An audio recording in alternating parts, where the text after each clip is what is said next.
Recent గా ఒక మహిళ తన ఫ్రెండ్స్ తో కలిసి స్వామివారిని దర్శించుకోవడానికి గిరి ప్రదక్షిణ చేస్తున్న టైంలో పౌర్ణమి గిరి ప్రదక్షిణ ఇది చేయడానికి వెళ్ళిన టైంలో కొంతమంది దుండగులు సుమారు 8 మంది నుంచి 11 మంది ఐరన్ రాడ్లు కొన్ని కట్టెలు ముఖానికి వారెవరూ తెలియకుండా మాస్కులు ధరించి ఒక మహిళను అలాగే ఆమెతో పాటు ఉన్న అతని స్నేహితుడిని వాళ్ళు బెదిరించి ఒక దట్టమైన అడవి ప్రాంతంలోకి తీసుకెళ్ళిన తర్వాత వారిని చితకబాది ఆ మహిళ పైన అత్యాచారం కూడా చేశారు. తర్వాత వాళ్ళిద్దరినీ కూడా నగ్నంగా వీడియోలు తీసి వారి దగ్గర డబ్బులు కూడా డిమాండ్ చేశారు. అయితే రీసెంట్ గా మే 30వ తారీఖు ఎవరైతే ఆ వివాహిత ఉన్నారో ఆమె తమిళనాడులోని ధర్మపురి జిల్లాకి సంబంధించిన మహిళ. ఆ పోలీస్ స్టేషన్ లో ఆమె కేసు పెట్టింది. నాకు అరుణాచలం వెళ్తే స్వామివారిని దర్శించుకోవడానికి ఈ రకంగా జరిగింది, అలాగే నగ్నంగా ఉన్న వీడియోలు కూడా తీశారు, డబ్బులు పంపించకపోతే సోషల్ మీడియాలో పోస్ట్ చేస్తూ కూడా బెదిరిస్తున్నారు. సుమారు ₹1,00,000 వరకు కూడా వాళ్ళు అడిగి బెదిరిస్తున్నారు. అయితే ఈమె ₹4,000 కొట్టింది, ఎందుకంటే ఆర్థికంగా వాళ్ళు చాలా వెనకబడి ఉన్నారు. సో నిజానికి చాలా మంది ఏం చేస్తారంటే డబ్బులు ఇచ్చేసి ఏదో రకంగా తప్పించుకుందాం వారి దగ్గర నుంచి అనుకుంటారు, కానీ వారు ఇంకా అడిగే ప్రయత్నం చేస్తారు ఒకసారి ఇస్తే. కానీ మహిళ ఇక చేసేదేమీ లేక మొత్తానికి పోలీసుల్ని ఆశ్రయించింది. వారి స్నేహితుల ద్వారా పోలీసులు ఇన్వెస్టిగేషన్ స్టార్ట్ చేస్తున్నప్పుడు మరొక విషయంగా తెలిసింది. అసలు ఏం జరిగింది అనే దాని గురించి మనం క్లియర్గా తెలుసుకునే ప్రయత్నం చేద్దాం. సో చాలా మంది తిరువన్నమల వెళ్తారు, అరుణాచలేశ్వర స్వామిని దర్శించుకోవడానికి సుమారు 8 లింగాలు అక్కడ గిరి ప్రదక్షిణ చేస్తున్నప్పుడు 8 లింగాలను కూడా దర్శించుకుని దాని తర్వాత అగ్ని రూపంలో కనిపిస్తున్న స్వామి వారిని దర్శించుకుంటారు. సో దీని గురించి క్లియర్ గా చెప్పేందుకు ప్రయత్నిస్తా. తమిళనాడులోని ప్రముఖ పుణ్యక్షేత్రం తిరువన్నమలై, అరుణాచలం వరుసగా వెలుగులోకి వచ్చిన 2 సామూహిక అత్యాచార ఘటనలు రాష్ట్ర వ్యాప్తంగా తీవ్రంగా కలకలం రేపుతున్నాయి. లక్షలాది మంది భక్తులు పవిత్రంగా భావించే గిరి ప్రదక్షిణ మార్గంలోనే ఈ దారుణాలు చోటు చేసుకోవడం ఆందోళన కలిగిస్తుంది. మహిళలపై అత్యాచారం చేయడమే కాకుండా వారిని నగ్న వీడియోలు చిత్రీకరించి డబ్బుల కోసం బ్లాక్ మెయిల్ చేసినట్లు కూడా భక్తుల్లో భయాందోళనలు కూడా రేకెత్తిస్తున్నాయి. ఇక ఈ 2 కేసుల్లో మొత్తం 11 మంది నిందితుల్ని పోలీసులు గుర్తించగా ఇప్పటి వరకు 8 మందిని అరెస్ట్ చేశారు. మరో 3 పరారీలో ఉండడంతో వారి కోసం ప్రత్యేక బృందాలు కూడా గాలింపు చర్యలు చేపట్టాయి. ఈ వ్యవహారం పైన తమిళనాడులోనే కాకుండా దేశవ్యాప్తంగా చర్చనీయాంశంగా మారింది. ఎందుకంటే గిరి ప్రదక్షిణకు వచ్చిన వివాహిత పైన జరిగిన దారుణం. పోలీసులు వెల్లడించిన వివరాల ప్రకారం ధర్మపురి జిల్లాకు చెందిన ఒక వివాహిత గత నెల 30న తన స్నేహితులతో కలిసి పౌర్ణమి సందర్భంగా తిరువన్నమలై గిరి ప్రదక్షిణకు వచ్చింది. గిరి ప్రదక్షిణ పూర్తి చేసిన అనంతరం ఆమె ద్విచక్ర వాహనంపై తిరుగు ప్రయాణం అవుతుంది. ఈ క్రమంలో పెద్ద కూలపాడి ప్రాంతం వద్ద ఆమె తనతో వచ్చిన ఓ స్నేహితుడు మాట్లాడుకుంటూ ఆయుధాలతో వచ్చిన కొందరు వ్యక్తులు వారిని అడ్డగించారు. కత్తులు, ఇనపరాట్లతో బెదిరించి ఒక సమీప అడవి ప్రాంతానికి బలవంతంగా తీసుకెళ్లారు. అక్కడ బాధితురాలపై సామూహిక అత్యాచారానికి పాల్పడమే కాకుండా ఇద్దరి దుస్తులు తొలగించి నగ్నంగా వీడియోలు కూడా చిత్రీకరించారు. అనంతరం వారిని అక్కడి నుంచి విడిచిపెట్టి వారు పారిపోయారు.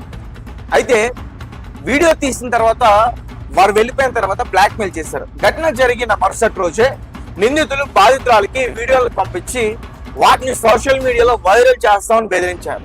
వీడియోలను బయట పెట్టకుండా ఉండాలంటే ₹1,00,000 డిమాండ్ చేశారు. మరింతలకు గురైన బాధితురాలు మొదట వారికి ₹4,000 పంపించినట్లు సమాచారం. అయితే వేధింపులు ఇక కొనసాగడంతో ధర్మపురి పోలీసులను ఆశ్రయించి ఫిర్యాదు చేసింది. అనంతరం కేసు తిరువన్నమలై పడమర పోలీస్ స్టేషన్ కు బదిలీ కాగా అధికారులు దర్యాప్తు ప్రారంభించారు. అలాగే మరో మహిళపై అదే తరహా దాడి కూడా జరిగింది. మొదట ఘటన మరో షాకింగ్ ఘటన వెలుగులోకి వచ్చింది. తిరువన్నమలై మున్సిపాలిటీ పరిధికి చెందిన 23 ఏళ్ల యువతి గత నెల 31వ తేదీ రాత్రి గిరి ప్రదక్షిణ చేస్తుండగా కాళ్ళ నొప్పులతో ఇబ్బంది పడింది. దీంతో అడి అన్నమలై ప్రాంతానికి చెందిన తన స్నేహితుడిని రమ్మని పిలిచింది. అనంతరం ఇద్దరు సమీపంలోని ఒక హోటల్లో టిఫిన్ చేసి అయ్యంపాలెం బైపాస్ రోడ్డు వద్దకు వెళ్లారు. అక్కడ కూడా అదే తరహాలో ఒక ముఠ వారిని అడ్డగించి బెదిరించి సమీప అడవి ప్రాంతానికి తీసుకెళ్లారు. చిత్రహింసలు పెట్టారు. అలాగే వారిపైన దోపిడీ కూడా చేశారు, సామూహిక అత్యాచారం కూడా చేశారు. అటవీ ప్రాంతంలో యువతి ఆమె స్నేహితుడు చిత్రహింసలకి గురి చేసిన ఆ నిందితులు యువతపై సామూహిక అత్యాచారానికి పాల్పడ్డారు. అనంతరం ఇద్దరిని నగ్నంగా వీడియోలు తీసి తర్వాత ఆ యువతి దగ్గర చెవులకు సుమారు 2 గ్రాముల బంగారు కమ్మలను కూడా లాక్కుని పరారయ్యారు. ఈ ఘటనపై బాధితురాలు తిరువన్నమలై పడమర పోలీసులకు ఫిర్యాదు చేయడంతో 2వ కేసు కూడా నమోదైంది. ఇక 5 ప్రత్యేక బృందాలతో దర్యాప్తు జరుగుతోంది. ఈ 2 ఘటనల్లో వరుసగా చోటు చేసుకోవడంతో తమిళనాడు పోలీస్ శాఖ అత్యంత సీరియస్ గా తీసుకుంది. జిల్లా ఎస్పీ ఆదేశాల మేరకు 5 ప్రత్యేక బృందాలను కూడా ఏర్పాటు చేశారు. CCTV footage, mobile tower data, అలాగే స్థానికంగా సమాచారం ఆధారంగా పోలీసులు వేగంగా విచారణ చేపట్టారు. దర్యాప్తులో 2 ఘటనలకు సంబంధించి 11 మంది నిందితుల్ని గుర్తించారు. అయితే మొత్తానికి 8 మందిని అయితే అరెస్ట్ చేశారు. ఆ 8 మంది కూడా అడియుగూర్ విలేజ్ కి సంబంధించిన వాసుదేవన్, ఆకాష్, అప్పు, హరిహరన్, శర్మ, అరుణ్ కుమార్, శివ గణేశన్, అలాగే వీరితో పాటు ఒక 16 ఏళ్ల బాలుడు కూడా ఉన్నారంటూ కూడా చెప్తున్నారు. మొత్తం 11 మంది. 11 మందిలో 8 మందిని పోలీసులు గుర్తించి అరెస్ట్ చేయడం అయితే జరిగింది. ఇంకొక 3 పరారీలో ఉన్నారంటూ కూడా చెప్తున్నారు.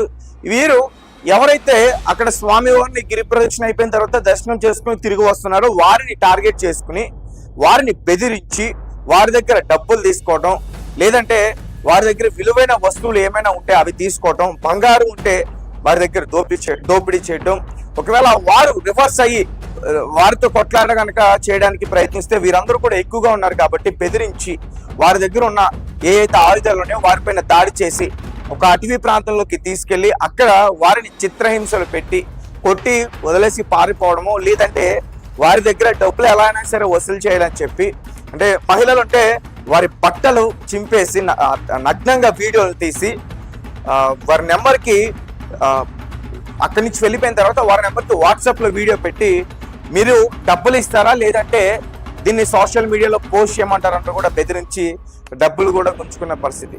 సో మొత్తం 5 బృందాలతో పోలీసులు గాలింపు చర్యలు చేపట్టి ఒక 8 మందిని అయితే అరెస్ట్ చేయడం అయితే జరిగింది. దీనిపైన ప్రస్తుతం తమిళనాడు సీఎం గా ఉన్న జోసెఫ్ విజయ్ కూడా సీరియస్ గా ఉన్నారంట. ఆయన కూడా సీరియస్ గా యాక్షన్ తీసుకోండి, ఎవరైతే 11 మంది ఉన్నారో వాళ్ళందరినీ కూడా పట్టుకుని కఠినంగా శిక్షలు అయినట్టు కూడా చెప్పారు. సో ఇది రీసెంట్ గా తమిళనాడు తిరువన్నమలై అరుణాచలంలో జరిగిన ఘటన. నమస్తే, నేను మీ తేజ. తమిళనాడు రాష్ట్రం అరుణాచలం తిరువన్నమలై.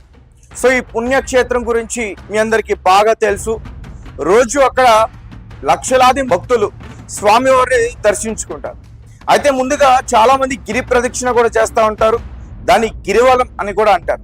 ఎక్కువగా సాయంత్రం వేళలో ఎక్కువగా గిరి ప్రదక్షిణ చేసి స్వామివారిని దర్శించుకుంటారు. అయితే మొత్తం ఆ గిరి ప్రదక్షిణ చేయడానికి 14 కిలోమీటర్లు నడవాలి. సో అదంతా కూడా ఒక పెద్ద కొండ, ఆ కొండ చుట్టూ తిరిగి వెళ్ళి స్వామివారిని దర్శించుకోవాలి. అయితే మనం ఏదైతే గిరి ప్రదక్షిణ చేసుకుంటా వెళ్తామో అదంతా కూడా ఒక అడవిలా ఉంటుంది. మధ్యలో కూడా కొన్ని చిన్న గ్రామాలు ఉంటాయి, కానీ ఎక్కువగా దట్టమైన అడవిలా ఉంటుంది. అయితే రీసెంట్ గా ఒక మహిళ తన ఫ్రెండ్స్ తో కలిసి స్వామివారిని దర్శించుకోవడానికి గిరి ప్రదక్షిణ చేస్తున్న టైంలో పౌర్ణమి గిరి ప్రదక్షిణ ఇది చేయడానికి వెళ్ళిన టైంలో కొంతమంది దుండగులు సుమారు 8 మంది నుంచి 11 మంది ఐరన్ రాడ్లు, కొన్ని కట్టెలు, ముఖానికి వారెవరూ తెలియకుండా మాస్కులు ధరించి ఒక మహిళను అలాగే ఆమెతో పాటు ఉన్న అతని స్నేహితుడిని వాళ్ళు బెదిరించి ఒక దట్టమైన అడవి ప్రాంతంలోకి తీసుకెళ్ళిన తర్వాత వారిని చితకబాది ఆ మహిళ పైన అత్యాచారం కూడా చేశారు. తర్వాత వాళ్ళిద్దరినీ కూడా నగ్నంగా వీడియోలు తీసి వారి దగ్గర డబ్బులు కూడా డిమాండ్ చేశారు. అయితే రీసెంట్ గా మే 30వ తారీఖు ఎవరైతే ఆ వివాహిత ఉన్నారో ఆమె తమిళనాడులోని ధర్మపురి జిల్లాకి సంబంధించిన మహిళ. ఆ పోలీస్ స్టేషన్ లో ఆమె కేసు పెట్టింది. నాకు అరుణాచలం వెళ్తే స్వామివారిని దర్శించుకోవడానికి ఈ రకంగా జరిగింది, అలాగే నగ్నంగా ఉన్న వీడియోలు కూడా తీశారు,